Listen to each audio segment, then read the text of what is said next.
देवभूमि के दंगल में आज सभी का स्वागत है। मैं हूं आपके साथ यशी शुक्ला। शाम के बज चुके हैं 4 और देवभूमि के दंगल में आज हम बात करेंगे बैकडोर भर्ती बहाली पर विधिक राय।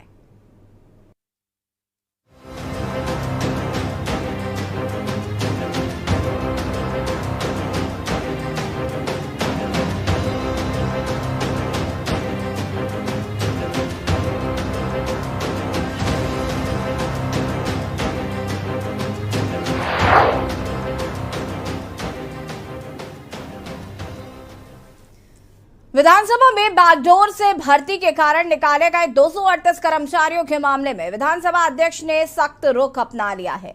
उन्होंने साफ कहा है कि अभी तक किसी भी निकाले गए कर्मचारी को दोबारा विधानसभा में नियुक्ति नहीं दी गई है। विधानसभा अपने स्तर पर इस मामले में विधिक राय ले रही है और अब फैसला लिया गया है कि इस मुद्दे को डबल बेंच पर ले जाया जाएगा। विधानसभा अध्यक्ष रितु खंडूरी ने कहा कि भ्रष्टाचार की लड़ाई पूरी ताकत से लड़ी जाएगी और इस मामले में वो पीछे नहीं हटेंगी। रितु खंडूरी ने इशारे में कहा कि जरूरत पड़ी तो इस भ्रष्टाचार के मुद्दे को सुप्रीम कोर्ट तक ले जाया जाएगा। मतलब साफ हो गया है कि विधानसभा से निकाले गए 238 कर्मचारियों के लिए अभी राह आसान नहीं है। वहीं विपक्ष भी विधानसभा अध्यक्ष के फैसले पर सवाल खड़े कर रहा है। आज इसी पर चर्चा करेंगे। उससे पहले रिपोर्ट देखें।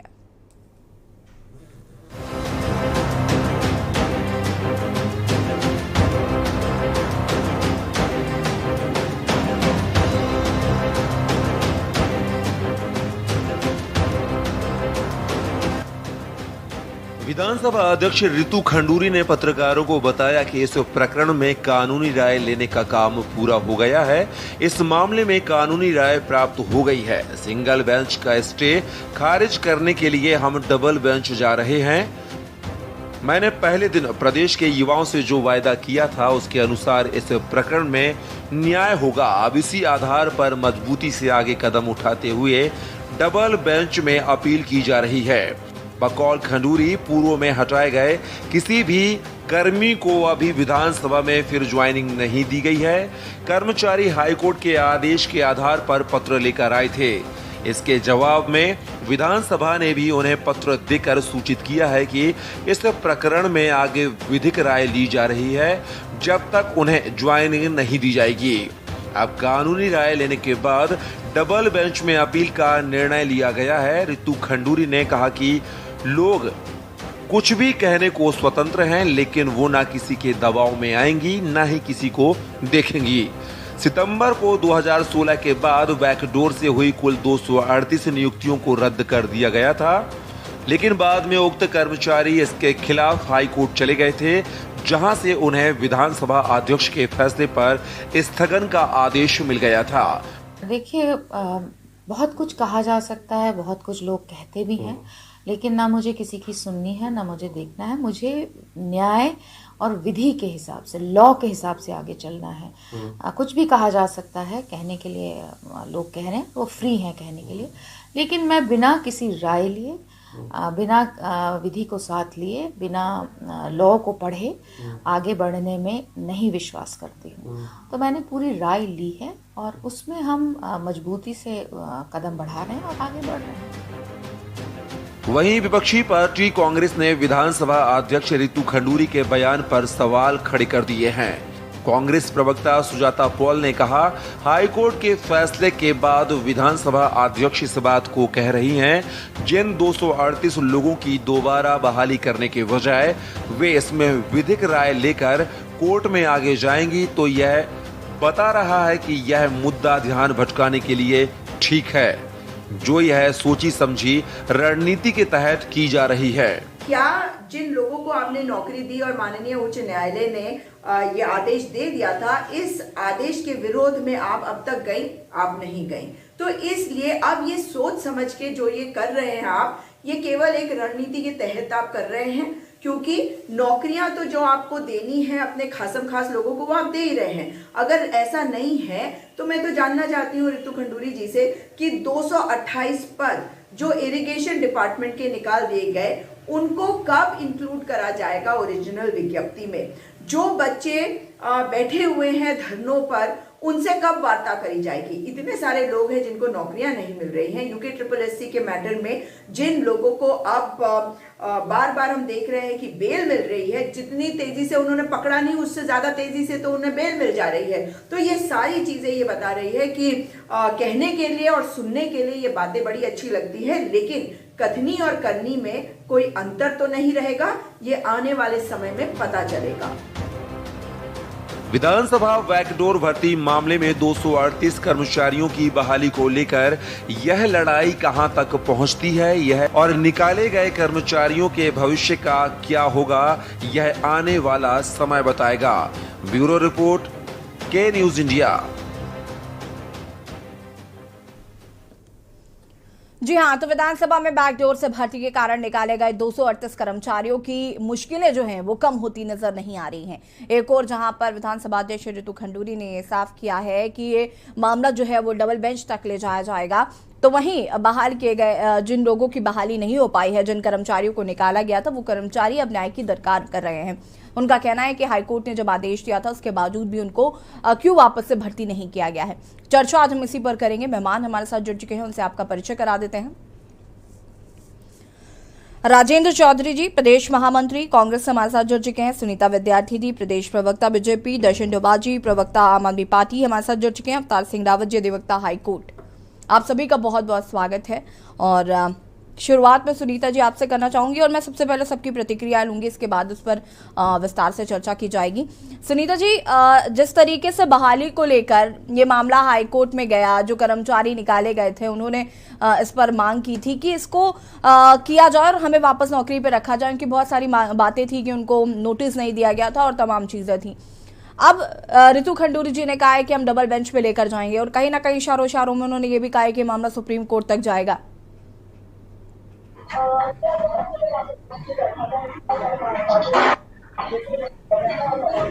सुनीता जी, सुन पा रही हैं आप मुझे? जी जी जी, यशी जी, देखिए अभी जिस प्रकार से ये पूरा मैटर है, इसमें स्टे लगा हुआ है और यहाँ पे देखिए हम लोग पूरा जो है विधिक राय ले रहे हैं और जो हमारे लीगल एक्सपर्ट्स हैं उनके अकॉर्डिंग यही है कि इस पे और ज्यादा इस मामले में जाने की जरूरत है और इसीलिए इस मामले में जो है डबल बेंच में जाने की तैयारी हो रही है लीगल एक्सपर्ट के अकॉर्डिंग।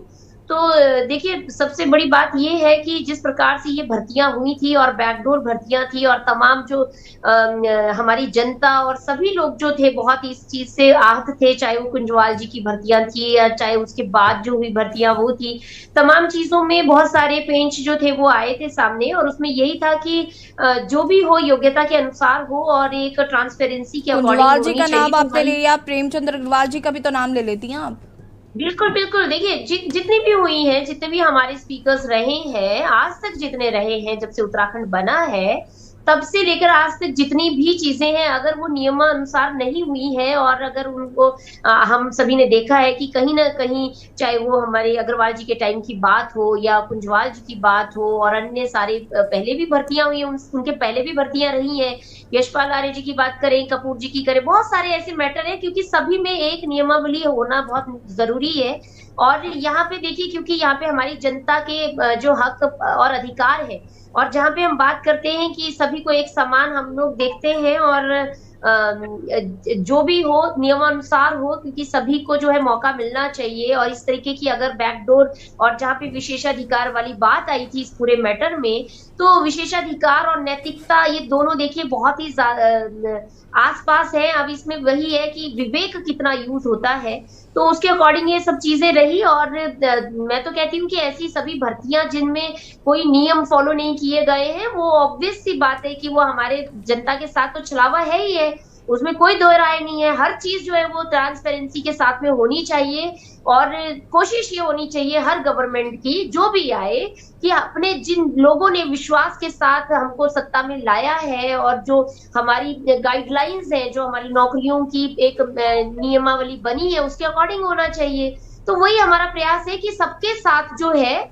न्याय हो, किसी कोई भी ऐसा ना हो उसमें कि कहीं किसी को स्पेशल प्रिविलेज मिलने की बात हो या किसी ने फायदा अगर ऐसा उठाया है। तो अब देखिए जब बात खुली है तो अब इसमें सही तरीके से सब व्यवस्था जो है दोबारा बननी चाहिए।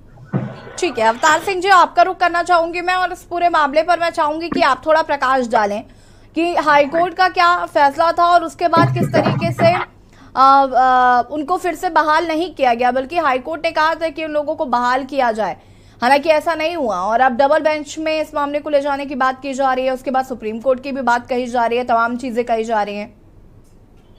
मैं अभी भारतीय जनता पार्टी की प्रवक्ता को सुन रहा था जी। ये कहते हम सबके साथ एक जैसा व्यवहार करेंगे, लेकिन ये भूल जाते हैं। अभी ये कह रहे थे ना कि हमने आर्या जी के टाइम के और प्रकाश पंत जी के टाइम से, नित्यानंद स्वामी जी के टाइम के, माननीय खंडूरी जी खुद मुख्यमंत्री हुआ करते थे, उस समय हजारों लोग उसी रास्ते से आए हैं। सेम सिलेक्शन प्रोसेस, कोई इसमें ज्यादा, बल्कि ये जो 2016 का कुंजवाल जी का था, इसमें स्थिति बिल्कुल डिफरेंट थी, भिन्न थी। इन लोगों ने जब ये निकाला तो इन्होंने सेलेक्टिव जस्टिस नहीं होता है, आप सेलेक्ट कीजिए पॉलिटिकली, उसको इमोटिव बनाने के लिए एक सिलेक्शन किया आपने 2016 कुंजवाल जी का। इससे पहले नित्यानंद स्वामी डाउन टू कुंजवाल जी, सबका सिलेक्शन प्रोसेस वही था, किसी को इन्होंने निकाला नहीं। अभी उनकी तनख्वाहें भी रिलीज करती। यहाँ माननीय अदालत ने जो ऑर्डर इनका था उनको निकालने का, उसको स्टे कर दिया था, और ये उसके कंटेम्प्ट में, हम कंटेम्प्ट फाइल कर रहे हैं, शायद कल लगी परसों लगी है, कंटेम्प्ट फाइल किया है हमने।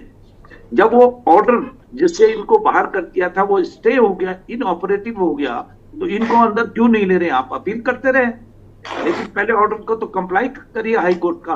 तो इन्होंने अभी तक हाई कोर्ट का ऑर्डर कंप्लाई नहीं किया।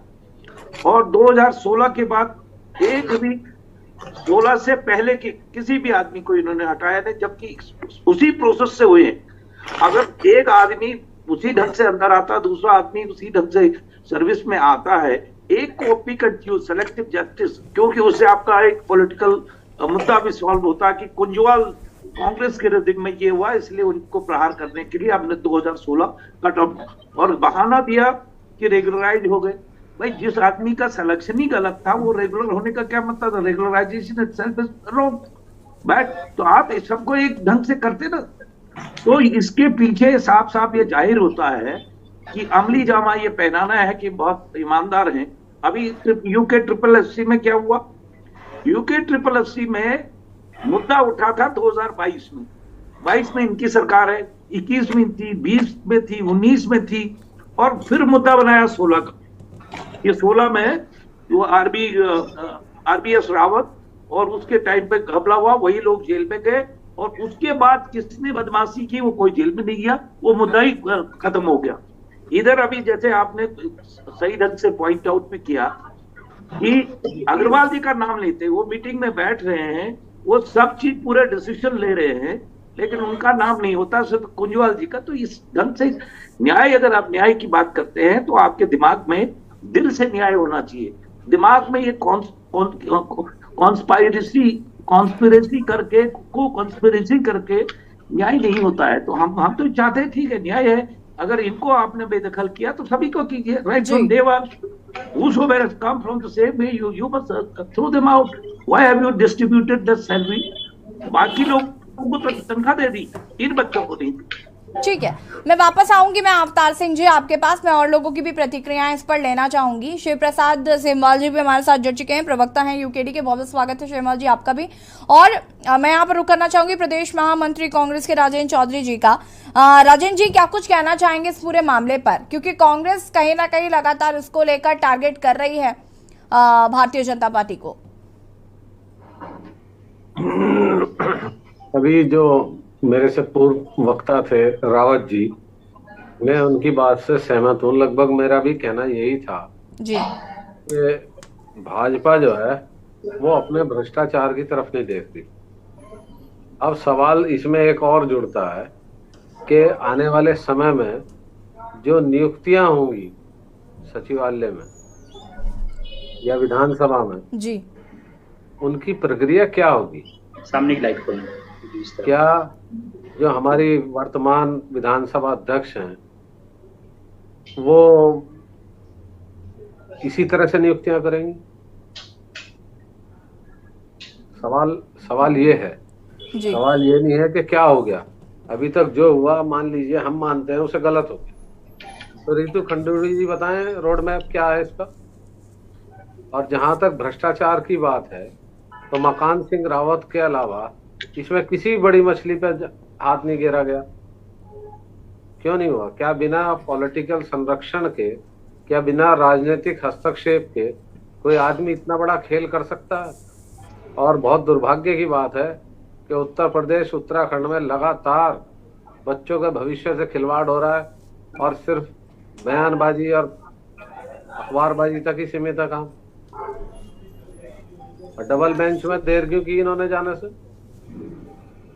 सन 2000 से जो नियुक्तियां हुई उनका एक पैमाना क्यों नहीं बनाया गया?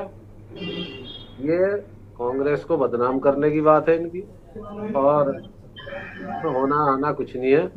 अब इसमें हमारी बहन जो है रितु खंडूरी, वो बताएं कि क्या वो भी इसी परिपाटी पे चलते हुए नियुक्तियां करेंगी या उनका कोई दूसरा तरीका हो। ठीक है राजन जी। दर्शन डोभाल जी सुन पा रहे हैं आप मुझे?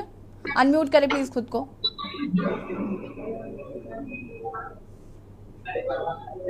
जी यशी जी, मैं सुन पा रहा हूँ। अभी देखिए ऐसा है कि इसमें जहां तक मैं समझता हूँ कि रितु खंडूरी जी, हो सकता है उनका बहुत इरादा साफ था शुरू से, जब से उनको विधानसभा अध्यक्ष बनाया गया है, लेकिन वो कहीं ना कहीं आज अपनी ही पार्टी से जूझ रही है। वो चाहती हैं कि न्याय हो इसमें, लेकिन इधर सरकार का जो डबल स्टैंडर्ड है, जो इनका जो डबल स्टैंडर्ड है वो सामने आ रहा है कि जब अभी हाल ही में 238 कर्मचारी बहाल हो गए हैं, इन्हें पता है कि कोर्ट में केस को कैसे कमजोर किया जा सकता है, ये भली भांति जानते हैं, और अब इनके सामने एक प्रमाण भी आ गया है, और अब ये डबल बेंच में जाने की बात कर रहे हैं।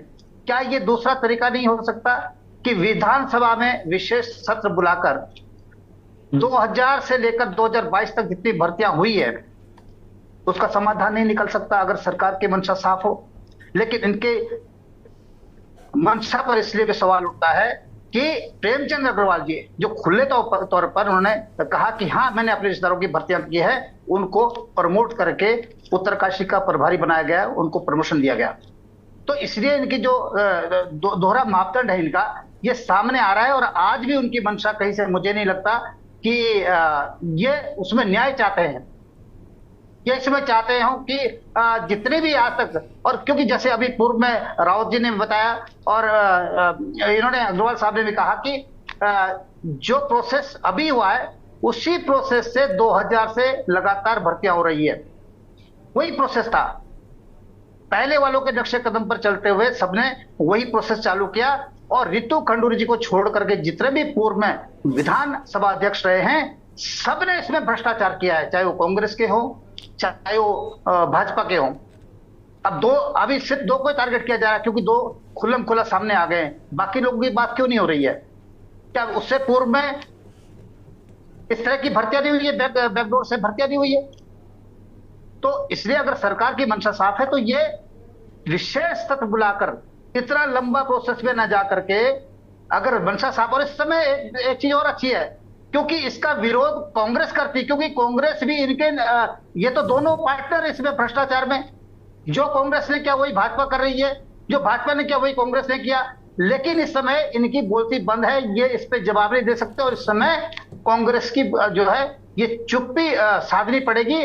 और अगर ये इनकी मंशा साफ है, लेकिन मंशा इनकी कतई कहीं से साफ नहीं नजर आ रही है।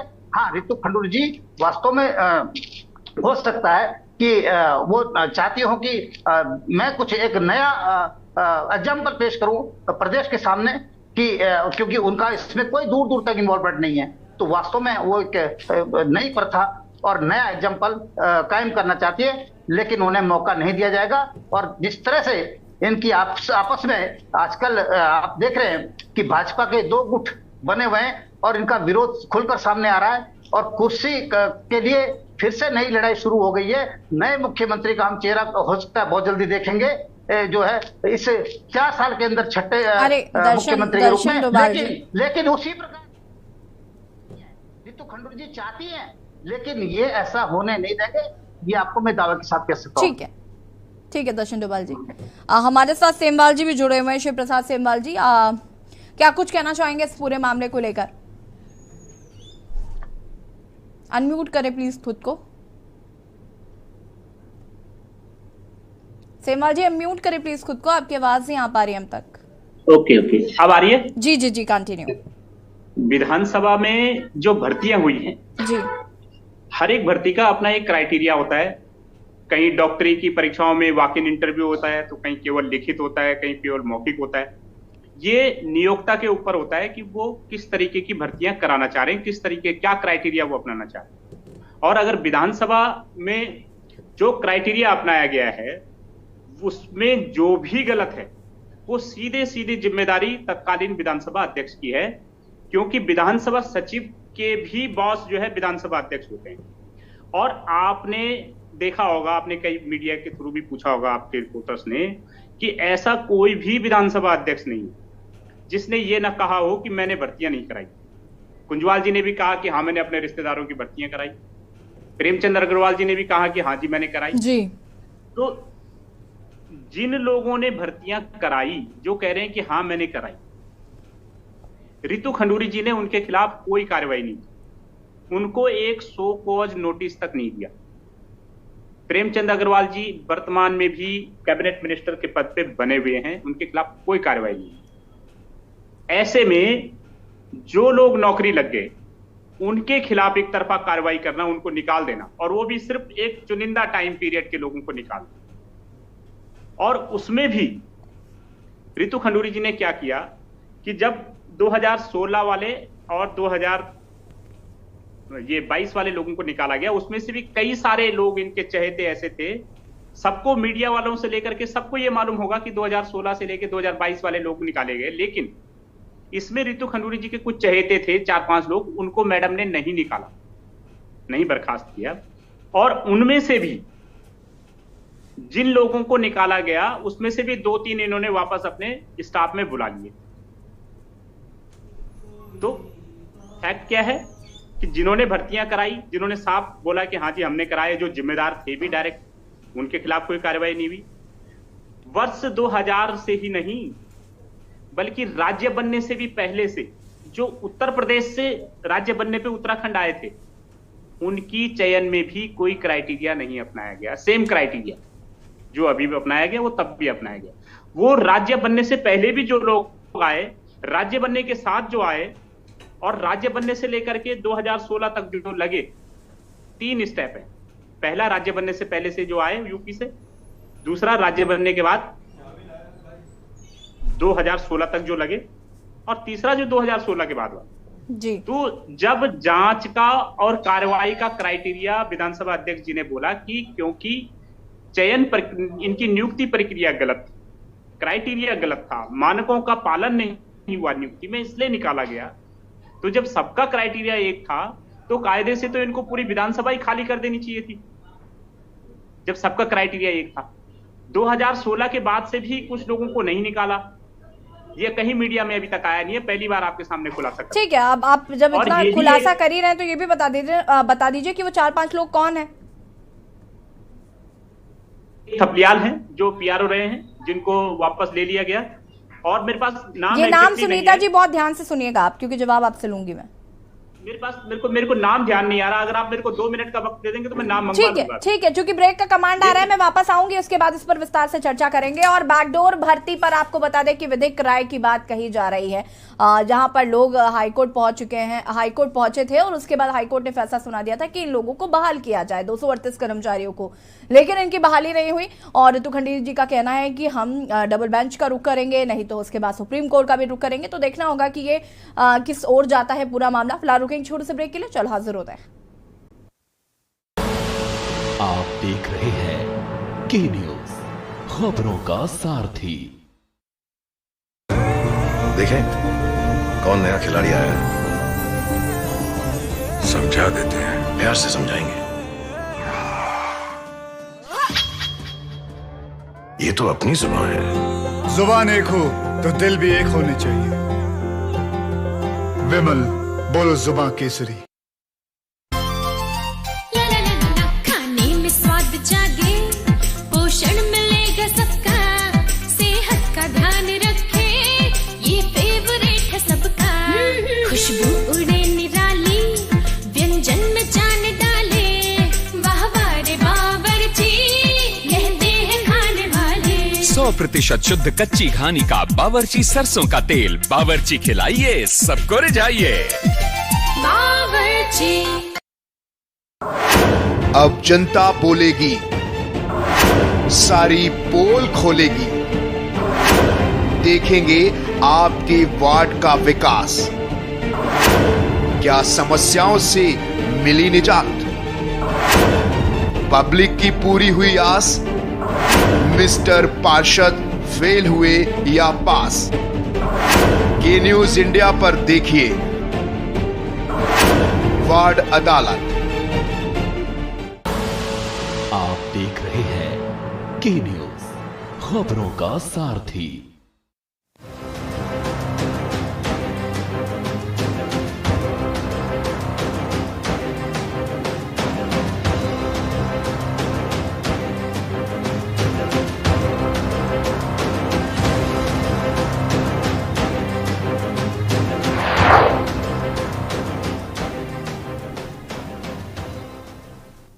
ब्रेक के बाद एक बार फिर से आप सभी का स्वागत है और बात कर रहे हैं विधानसभा में हुई बैकडोर भर्ती को लेकर, जिसमें 238 कर्मचारी निकाले गए थे और विधानसभा अध्यक्ष ने इस पर सख्त रुख अपनाया है। उन्होंने साफ कहा है कि अभी तक किसी भी निकाले गए कर्मचारी को दोबारा विधानसभा में नियुक्ति नहीं दी गई है और विधानसभा अपने स्तर पर इस मामले में विधिक राय ले रही है और अब फैसला किया गया है कि इस मुद्दे को डबल बेंच पर ले जाया जाएगा।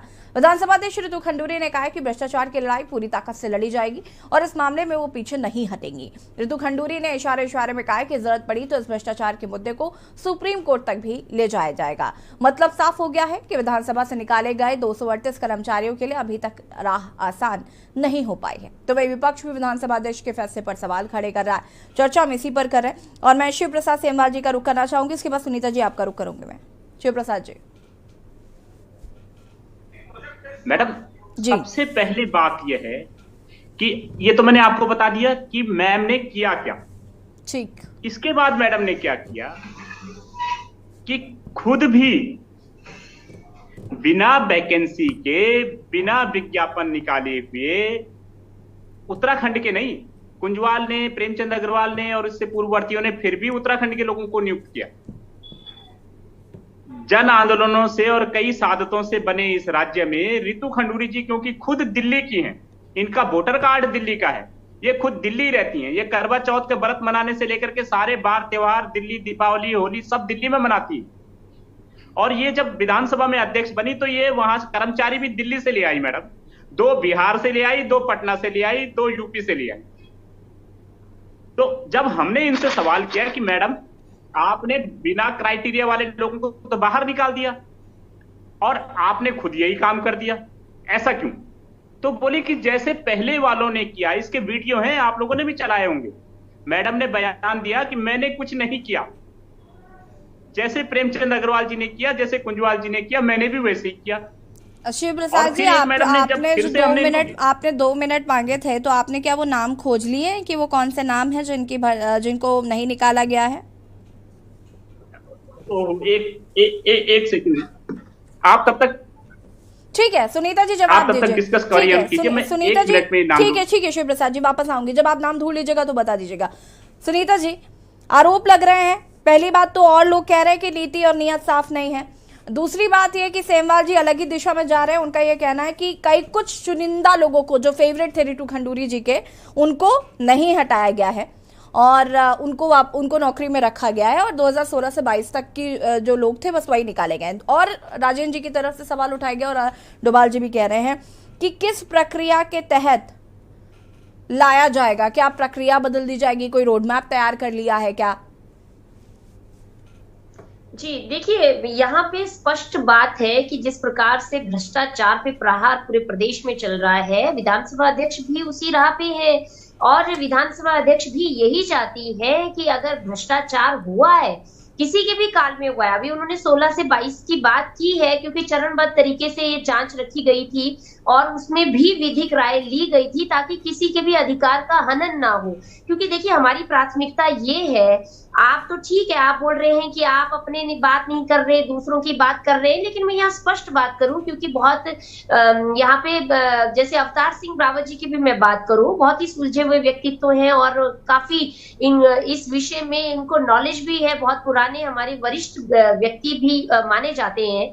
और जिस प्रकार से उन्होंने कहा कि देखिए भ्रष्टाचार तो भ्रष्टाचार हुआ, चाहे कुंजवाल जी ने किया, अगर अग्रवाल जी उस श्रेणी में आ रहे हैं तो भ्रष्टाचार ही रहेगा, बदलेगा तो नहीं।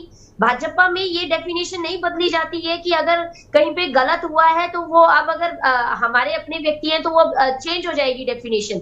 भ्रष्टाचार की डेफिनेशन तो भ्रष्टाचार की रहेगी। किस मेहनत से यहाँ की बहनों ने, यहाँ के लोगों ने कैसे करके राज्य को लिया है, आप सब गवाह हैं। और दर्शन डोभाल जी की तो बात मैं इसलिए नहीं यहाँ पे ज्यादा महत्व दूंगी क्योंकि वो कितना जानते हैं कांग्रेस को और कितना जानते हैं भाजपा को, उनके वक्तव्य से साफ झलक रहा है। उनको खाली आरोप लगाना है। लेकिन रावत जी की जो बात है, निश्चित रूप से देखिए हमारा मेन जो मकसद है, जो हमारी प्राथमिकता है वो यही है कि अगर गलत तरीके से नियुक्तियां हुई, बैकडोर से हुई, क्योंकि ये जो 2000 से बात अभी सेमवाल भाई जी ने भी करी यहाँ पे, देखिए पहले क्या होता था, जैसे ही उत्तराखंड बना तो लोगों ने जो नियमावली बननी चाहिए थी, जो उस टाइम पे पॉलिसीज बननी चाहिए थी, एक छोटे प्रदेश के हिसाब से जो वहां पे गाइडलाइंस होनी चाहिए थी, उस पर किसी ने ध्यान नहीं दिया। सबने किस पे ध्यान दिया? कुर्सी पर। कुर्सी पे सबकी निगाह रही कि ये मुझे मिल जाए, ये मेरी पार्टी बन जाए, ये ऐसा हो जाए। राज्य बनने से पहले वो सब खिलाफत में थे। कांग्रेस पार्टी बहुत बड़ा उदाहरण है कि हमारी लाश पे उत्तराखंड बनेगा, लेकिन इन्होंने अपनी जान को आगे रख के इन्होंने गाइडलाइंस नहीं बनाई ताकि हमारी जनता जनार्दन को उसका फायदा मिले। एनडी तिवारी जी की ये बहुत बात करते हैं। एनडी तिवारी जी को बोलते थे कि भाई कहाँ आपने ट्रक का पहिया जो है मारुति में लगा दिया, कहाँ उत्तराखंड में उनको बना दिया। लेकिन आप बताइए, जब इतने बड़े दिग्गज, उस समय जब गाइडलाइंस नहीं बनी, उस टाइम पे पॉलिसीज नहीं बनी, कोई स्ट्रेटेजी नहीं बनी, क्योंकि सबका जो कांग्रेस पार्टी में जो दिग्गज थे ना उस टाइम पे, उनको ये लगा कि बस कुर्सी हथियाना है। हमने तो ये भी कहा था, हमारे आंदोलनकारी, क्योंकि मैं खुद आंदोलनकारी परिवार से हूँ, हमारे लोगों ने तो ये भी कहा कि भाई इसको जो है अभी राज्य छोड़कर अब एक विशेष जो है दर्जा दिया जाए हिमाचल की तरह, ताकि हम लोग जो है ग्रो करें, क्योंकि बहुत सारी चीजें जो है वो राज्य बनने ग्रो कैसे कर पाएंगे जब हम प्रेमचंद अग्रवाल जी जैसे जिस वक्त अभी भी वो आपकी कैबिनेट में हैं और तमाम आरोप लग रहे हैं कि उनको क्यों नहीं हटाया गया? कब तक जांच होगी? कब तक चीजें देखिए कब तक होंगी? सुनीता जी देखिए, कहीं ना कहीं लोगों को सवाल तो होगा ही, लोग सवाल उठा रहे हैं कि भाई वो अगर इस तरीके से उनको इतनी इंपॉर्टेंस दी जाएगी, उनको इतना प्रमोट किया जाएगा, तो कैसे आदमी मान लेगा कि आप उनको घेरे में भी रख रहे हैं इसमें? नहीं, देखिए अंधेरे में कुछ नहीं है, सब चीजों, सब मैटर्स पे जो है राजेश जी कुछ कहना चाहते हैं, चल रहा है। लेकिन यहाँ पे बात ये है ना कि जैसे सेमवाल भाई ने भी यहाँ पे बोला, बाकी लोगों ने भी कहा कि सभी लोगों ने उसी क्राइटेरिया के अकॉर्डिंग लोगों को रखा गया, क्योंकि क्राइटेरिया था ही नहीं, अपने आप बनाया सबने, और अपने आप बनाया तो बाद में फिर उनको जवाब देना भी पड़ रहा है। तो अब जरूरत है कि एक क्राइटेरिया फिक्स किया जाए। अगर कोई शोध अधिकारी बनता है तो भाई एजुकेशन क्या है शोध अधिकारी की, क्या उसने उसमें एक्सपर्टीज की है कि उस वजह से उसको वो शोध अधिकारी रखा जाए, और कौन से आज तक शोध हुए वहां पे, ये भी तो बात है ना कि अगर हम किसी फील्ड में, अगर रिन्यूएबल एनर्जी में विंड एनर्जी का कोई एक्सपर्ट रखते हैं तो वो देखता है कि भाई क्या यहाँ पे विंड का वो फ्रीक्वेंसी है, किस तरीके की इंटेंसिटी है, क्या एयर का यहाँ पे। सुनीता जी रुक जाइए, राजेंद्र जी को सुन लेते हैं, उसके बाद वापस आऊंगी मैं आपके पास। राजेंद्र जी काम करने की जरूरत है, रोड मैप ठीक है। सुनीता जी थोड़ा पेशेंस रखिए, सुन लेते हैं राजेंद्र जी को भी। राजेंद्र जी मेरा कहना यह है, जब ये भ्रष्टाचार उजागर हो गया जी, जब ये घोटाला उजागर हो गया, तो राज्य सरकार ने क्या कदम उठाया? कोई एसआईटी बनाई, कोई सीबीसीआईडी जांच का आदेश दिया, कोई सीबीआई जांच का आदेश दिया? क्यों नहीं दिया? मतलब राज्य के जो अपनी अपनी जो व्यवस्था है, जो समिति है, जो हाई कमांड समिति है, उस पे आपको विश्वास नहीं है, तो आपने कुंजवाल जी की भर्तियों को कैसे, भाई साहब सही बोल दिया कि वो बेरोजगार थे। हरीश रावत का बयान है कि वो तो बेरोजगार थे, हमारे रिश्तेदार, क्या उनको नहीं लगाना? तो आप अपने अपने तो मीठा मीठा गप गप कड़वा थू थू ये वाली परिपाटी छोड़ दीजिए अब। चौधरी जी, इससे किसी का फायदा नहीं होना है। फायदा ये है कि एक रोड मैप ऐसा दिया जाए जिसमें ट्रांसपेरेंसी हो। अगर भ्रष्टाचार हुआ है तो जो कल्प्रिट है उनको सामने लाया जाए, और जांच चल रही है। ऐसा नहीं है कि ये मामला, इसीलिए तो ये पेंडिंग है। बहुत सारी चीजें जो है, बहुत पैरामीटर्स पे जांच हो रही है। अभी 200 करोड़ रुपए के जो है ट्रांजैक्शन का आरोप लगा त्रिवेंद्र सिंह रावत जी के ओएसडी पे। उसमें नहीं, क्या तो ये फ्लूक खबरें, उसमें आपने देखा है, वर्डिक्ट सामने है, सारी चीजें हैं। अब अगर ऐसी आरोप लगते हैं, लेकिन भैया जब पहले ही उसका रिजल्ट आ चुका है तो आप तो उठाते रहिए ऐसे आरोप। ठीक है, रुक जाइए, ठीक है। अवतार जी, इस पूरे मामले पे आप क्या कहना चाहेंगे? यहाँ पर आप भारतीय जनता पार्टी की प्रवक्ता को भी लगातार सुन रहे हैं। ऐसी चीजें इनपुट हैं कि लोग कर रहे हैं, तो हमारी सरकार उसे खत्म करने के लिए काम कर रही है। ठीक है सुनीता, पहली बात। ठीक है दूसरी बात, सुनीता जी, सुनीता जी रुक जाइए, सुनीता जी रुक जाइए। अवतार जी, एक चीज बताऊं जी, ये जो चीजें हुई हैं प्रेसिपिटेट हुई पटल पे जी, तो जैसे सभी को ये ज्ञान भी है कि ये प्रक्रिया जो थी पहले भी, वैसे यूपी के रूल थे, हमने कई रूल अडॉप्ट किए, भर्ती के नियम थे, 2011 में फिर फ्रेम हुए। इन भर्तियों में शुरू से जब 2000 से जब से राज्य बना तब से लगातार इसी प्रक्रिया से आ रहे, तो उस समय ये हालात नहीं थे। कुंजवाल जी के टाइम में एक हुआ कि इन्होंने विधानसभा गैरसैंण में बना दी, गैरसैंण में बनाई, भर्तियां बहुत थी, वैकेंसीज बहुत थी। उन वैकेंसी के अगेंस्ट इन्होंने ये बिना एडवर्टीज, एक इसमें एक कमी थी, बिना एडवर्टीजमेंट के, और ये एक पीआईएल फाइल हुई थी। चंदोला, एक मिस्टर चंदोला ने पीआईएल फाइल की थी सुप्रीम हाई कोर्ट में, मैं खुद उसमें काउंसिल था। तो उसमें केएम जोसेफ साहब जो अभी सुप्रीम कोर्ट के जज हैं, एक डिटेल 30 पेज का उन्होंने ऑर्डर दिया, और उस समय भी उनके जो डॉक्यूमेंट थे, टेस्टिमोनियल्स थे कैंडिडेट्स के, वो मंगाए गए। तो ये पाया गया कि वो मिनिमम जो प्रिस्क्राइब क्वालिफिकेशन है एज पर दी रिक्रूटमेंट रूल्स, वो उन लोगों की थी। लेकिन एक चीज नहीं हुई थी, क्योंकि अर्जेंसी का जो क्लॉज 187 कॉन्स्टिट्यूशन में देते हैं उसको, कि जो विधानसभा के स्पीकर होते हैं उनको अर्जेंसी की सिचुएशन को कैसे बीट आउट करें। तो जब गैरसैंण में विधानसभा बनी तो उसमें उनको लगा कि अब 2 जगह विधानसभाएं बननी है, हमने चुनाव से पहले विधानसभा चलानी है, बिल्डिंग बन गई है, तो उस अर्जेंसी क्लॉज में उन्होंने भर्ती की। वो हाई कोर्ट ने एग्जामिन किया, हाई कोर्ट ने ये पाया कि इन लड़कों की भर्ती एडहॉक। अनम्यूट करें खुद को प्लीज। तो फिर हाई कोर्ट ने 29 में खुद ये कहा कि इनके जितने टेस्टिमोनियल्स हैं उनको देखा जाए, और एक कमेटी बने, सिलेक्शन कमेटी का जो प्राविधान होता है, सिलेक्शन कमेटी बने, और कमेटी इसको फिर री एग्जामिन करे।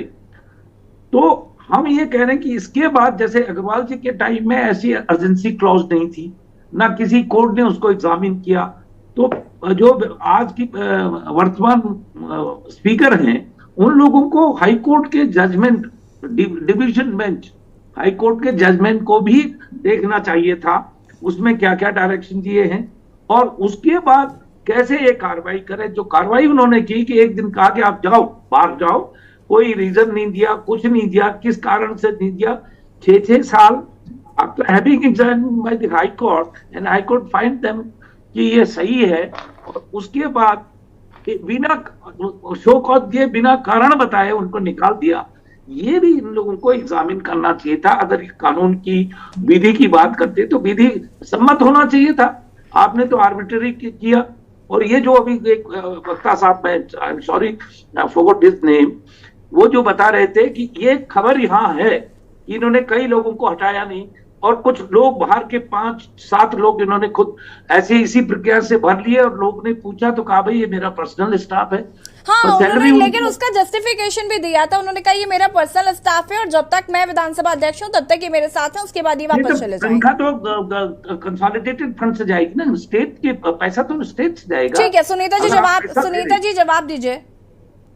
देखिए, जो इन्होंने अभी 4 लोगों की जो बात हुई है वो 7 नहीं है, 4 लोग हैं, जहाँ पे जो सेमवाल जी बोल रहे थे कि दिल्ली से लाए गए, इधर से लाए गए, उधर से लाए गए, उत्तराखंड के भी उसमें है। और साफ तौर पे उसमें विधानसभा अध्यक्ष ने यही बोला है कि उनका निजी स्टाफ है और वो रेगुलर नहीं है यहाँ पे। लेकिन जिस प्रकार से अवतार जी भी बोल रहे हैं कि सैलरी यहाँ से जाएगी, निश्चित रूप से यहीं से जाएगी, वो तो हम सभी को मालूम ही है। लेकिन मेन बात ये है कि जो उनकी क्लैरिफिकेशन थी वो ये थी कि उनका ये निजी स्टाफ है और उनका विशेष अधिकार है कि वो अपने निजी स्टाफ में कहाँ से व्यक्ति को ले और किस तरह के व्यक्ति को ले।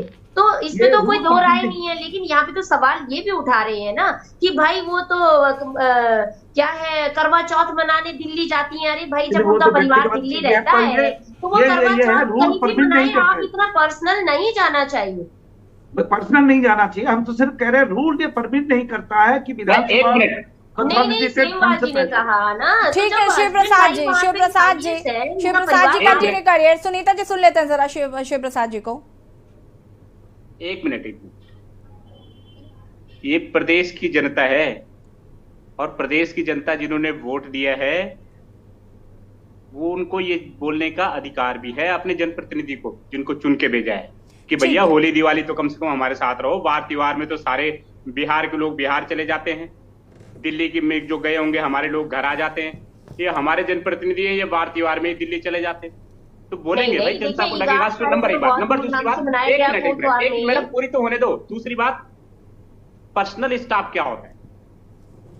पर्सनल स्टाफ क्या को हमारी जनता के टैक्स के पैसे दे रहे हो उनको तनख्वाह, पर्सनल स्टाफ 5 साल तक दोगे और पर्सनल स्टाफ है लॉ डज नॉट परमिट। जो रूल है रिक्रूटमेंट वो लोग परमिट नहीं करता है।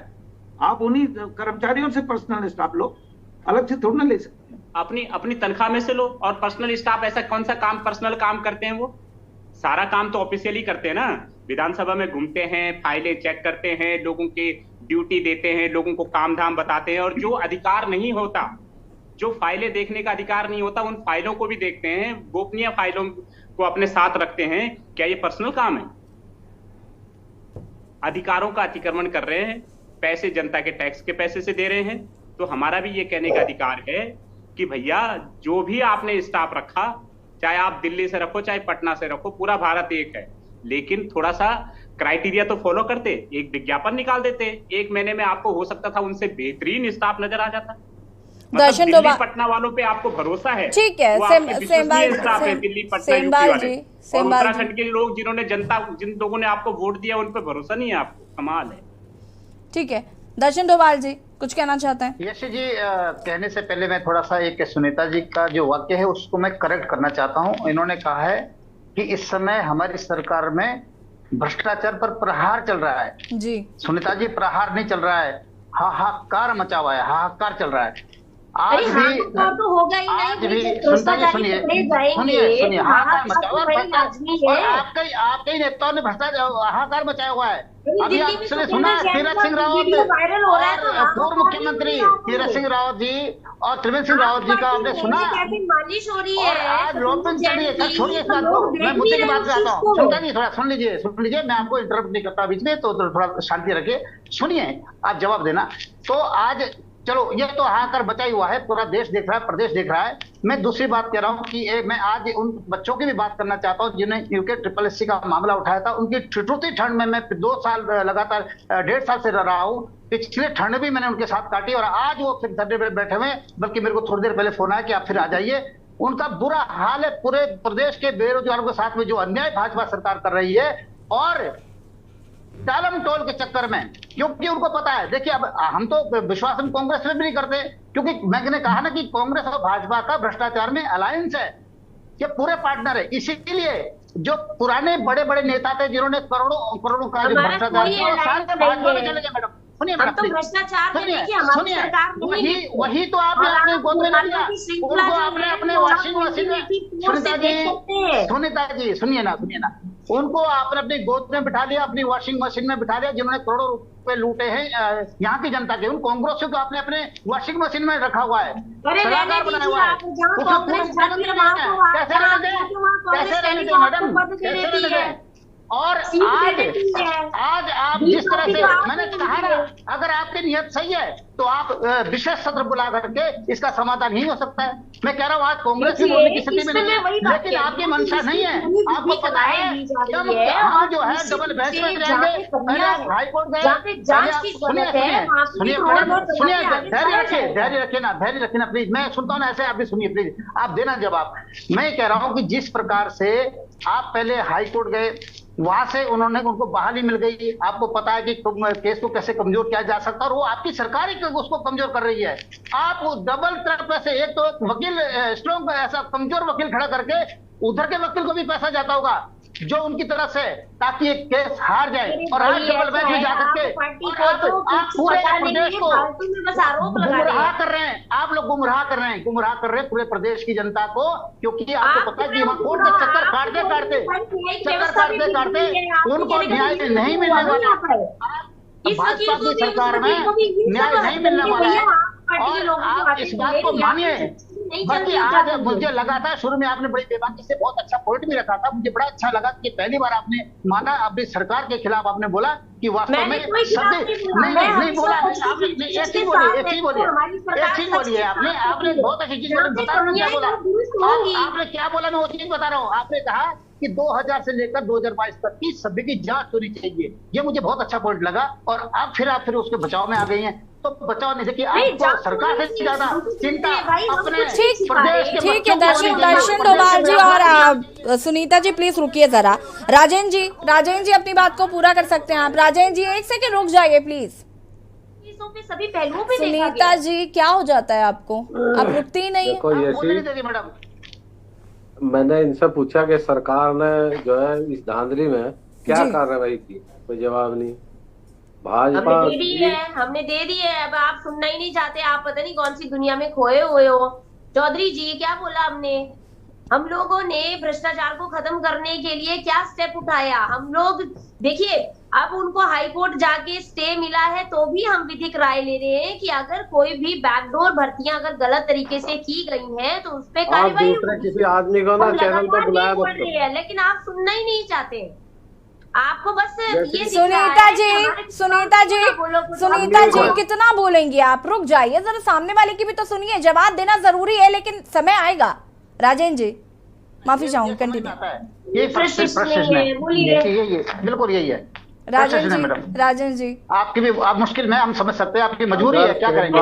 की बात सही है यशी जी, अगर सेमवाल जी की बात सही है जी तो वही गलती रितु खंडूरी ने की है जी, वही प्रेमचंद जी ने की है जी, वही गोविंद सिंह कुंजवाल ने की है जी, वही गलती यशपाल आर्य ने की है जी, वही जो हमारे देहरादून से हरबंस कपूर साहब उन्होंने की है, और वही गलती जो है पहले जो स्पीकर है उन्होंने की। सवाल यह है कि जब सारे गलती पे हैं तो इस गलती को मानने में दिक्कत क्या है। आखिर इस स्टेट के वेलफेयर के लिए सब लोग काम करना चाहते हैं। प्रेमचंद्र अग्रवाल जी ने तो गलती मानी भी ना, तो उसका फायदा क्या हुआ? नहीं, उन्हें हटाया नहीं गया, प्रमोशन मिला। एक मिनट, पूर्व मुख्यमंत्री तीरथ सिंह रावत जी और त्रिवेंद्र सिंह रावत उन्होंने खुलेआम कहा है कि सरकार में भ्रष्टाचार, लेकिन कोई मानने को तैयार नहीं। आखिर ये इस तरह से चलेगा कैसे? ये तो जनता के साथ एक तरह से धोखा है।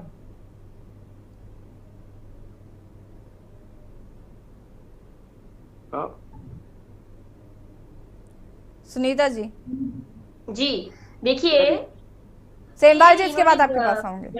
करीने से बात रखी कि तीरथ जी ने सरकार के लिए नहीं कहा है, तीरथ जी ने, आप मेरे ख्याल से दोबारा उस चीज को सुन लीजिए। उन्होंने कहा ठीक है, तीरथ सिंह रावत को छोड़ दीजिए, त्रिवेंद्र सिंह रावत ने किसे कहा है? त्रिवेंद्र सिंह रावत तो कह रहे हैं कि जब मैं मुख्यमंत्री था तो हम 9वें पायदान पे थे और ये सरकार में हम 99वें पायदान पे हो गए। तो ये सरकार किसकी है? कांग्रेस की। बात करी ना यशी जी, सुन लीजिए, 99 नंबर पे जब स्मार्ट सिटी सेलेक्ट हुई तो वो क्राइटेरिया होता है जिसकी वजह से वो सेलेक्ट हुई। उसका मतलब ये नहीं कि उस वक्त 99 पायदान पे थी। तो ये बात आप त्रिवेंद्र सिंह रावत को समझाइए ना, त्रिवेंद्र सिंह रावत जी को समझाइए, हम समझ कर क्या करेंगे? जी 2 मिनट भटक जाएगा, आप विधानसभा भर्ती पे ही रखिए ना डिबेट। 90 पे क्यों आई जब उनको 2020 जी रुक जाइए, हम इसी पर रहेंगे, रुकिए विधानसभा भर्ती पे ही सेंट्रलाइज कीजिए। हाँ सेमवाल जी रुकिए। किया गया तब भाई 9वें नंबर पे थी। विधानसभा भर्ती में भी भ्रष्टाचार है और जो तीरथ सिंह रावत कह रहे हैं वो भी भ्रष्टाचार से ही रिलेटेड है। वो तो हर जगह है सर, आज का टॉपिक विधानसभा भर्ती है तो इस पे ही करते हैं, नहीं तो सेमवाल जी कंटिन्यू करिए। सेमवाल जी मैं ये कह रहा था फॉर द वेलफेयर ऑफ हम लोग, देखिए मैं ये कह रहा था नहीं, भ्रष्टाचार को आप अलग अलग चश्मे से नहीं देख सकते। भ्रष्टाचार अगर इस प्रदेश का पूर्व मुख्यमंत्री एडमिट कर रहा है कि हमारी सरकार में भ्रष्टाचार है तो ये बहुत गंभीर मसला है। जी सही कह रहे हैं भाई। थोड़ा सा विधानसभा की ओर से फिर से मोड़ते हैं इसको। अब ये कह रहे हैं विधानसभा में रितु खंडूरी ने 5 नियुक्तियां कर दी, प्रेमचंद अग्रवाल ने कुछ ज्यादा की होंगी। जी हाँ सही कह रहे हैं। कुंजवाल जी ने और ज्यादा की होंगी। ठीक है, किसी ने 1 हत्या की है उसके लिए भी उतना ही दंड है और 10 हत्याएं की है उसके लिए भी उतना ही दंड। ठीक है राजेंद्र जी, 1 सेकंड रुक जाइए, सेमवाल जी को सुन लेते हैं। सेमवाल जी कंटिन्यू करिए प्लीज। मैं ये कह रहा था कि अगर रितु खंडूरी जी भेदभाव नहीं करती, ठीक है, शुरू से लेकर के आखिर तक पे एक ही चाबुक चलाती तो हम लोग भी ज्यादा सवाल नहीं उठाते। हम लोग भी मानते कि चलो प्रोसीजरल हो गया, गलती प्रोसीजरल हो सकती है, लेकिन मैडम की नीयत साफ है। यहाँ तो नीति पे भी सवाल है और नीयत पे भी सवाल है, और साथ साथ जो नियति होनी है इस पूरे मामले की उस पर भी एक बड़ा सवाल है। और मैं एक बड़ी बात कहूंगा, आप ध्यान से सुनिएगा बेटा, मुझे केवल 1 मिनट दीजिएगा बोलने का। इन भर्तियों को तो उत्तराखंड के लोग थे, बिना क्राइटेरिया के किया ना, जैसे सबने करते आए वैसे इन लोगों ने भी किया। मैडम ने उठा के इनको बाहर कर दिया। ओके ठीक है। रितु खंडूरी जी के जो पिता है भुवन चंद्र खंडूरी, मेरे पास एविडेंस है सबके, इन्होंने नेपाल के लोगों का अपने पौड़ी स्थित आवास पे फर्जी निवास प्रमाण पत्र बनाया, कंप्यूटर से स्कैन करके इनके जाली हाई स्कूल के सर्टिफिकेट बनाए। राम सिंह परजोली और नारायण सिंह अधिकारी इनके घर में नौकर थे, ये भांडे बर्तन मांजते थे भुवन चंद्र खंडूरी के घर में। इन्होंने क्या किया, नेपाल के नौकर थे, पहले अस्थायी निवास प्रमाण पत्र अपने एड्रेस पे फर्जी बनवाया, फिर कंप्यूटर से निकाल करके मार्कशीट फर्जी बनवाई। मेरे पास है एविडेंस, बहुत जिम्मेदारी से कह रहा हूं आपके चैनल पे। उसके बाद इन्होंने एक आदमी को अपने संस्कृति शिक्षा विभाग में परीक्षा में बिठाया और एक नेपाली नौकर को अपना सूचना विभाग में नौकरी परीक्षा में बिठाया, और जब वो दोनों वहां से सेलेक्ट हो गए तो उठा के वापस फिर अपने घर में बर्तन धोने के काम पे लगा दिए। तनख्वाह सूचना विभाग और संस्कृति विभाग से जाती रही। आदमी ये नेपाल के थे, सर्टिफिकेट फर्जी थे, अस्थायी निवास प्रमाण फर्जी थे, और ये शान से जो है भुवन चंद्र खंडूरी के घर में पहले भी नौकरी करते थे, बाद में भी नौकरी करते रहे। हम कह रहे हैं कि रितु खंडूरी जी या भाजपा की प्रवक्ता क्या इस पे एक शब्द कहेंगी कि इस पे क्या एक्शन लेंगी? अरे वो तो उत्तराखंड के ही थे, उन्हीं के बच्चे थे जिन्होंने लड़ाई लड़ी, जिन्होंने राज्य आंदोलन में भाग लिया, जिन पे मुकदमे लगे, जिनकी शादी हुई, उन्हीं के तो बच्चे थे। पर तुम नेपाल से, तुम्हारे पापा नेपाल से लाएंगे यहाँ, और तुम खुद मैडम यूपी पटना बिहार से लाओगी और बातें करोगे तुम दोनों ईमानदारी की, और फिर बोलोगे खंडूरी है जरूरी। ये क्या बात होगी? ये समझ में नहीं आती बात।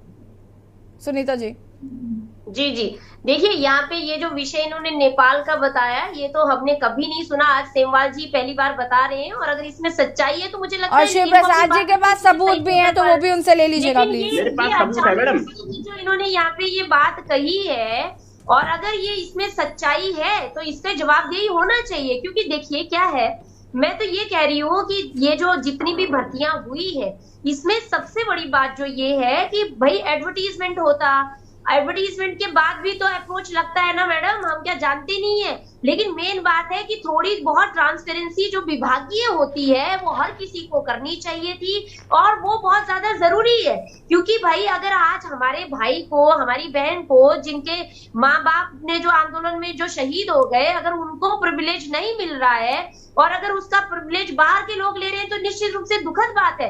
लेकिन बात ये भी है कि जब इनका अपना, मैं यहाँ पे जैसे जिस प्रकार से इन्होंने ये खंडूड़ी जी की बात करी, खंडूड़ी जी क्यों थे जरूरी वो हम सबको पता है। उन्होंने कितने बड़े बड़े निर्णय लिए प्रदेश में, और इसीलिए उनको ईमानदारी के तौर पे भी एक हेल्दी पॉलिटिशियन के बारे में जाना जाता है।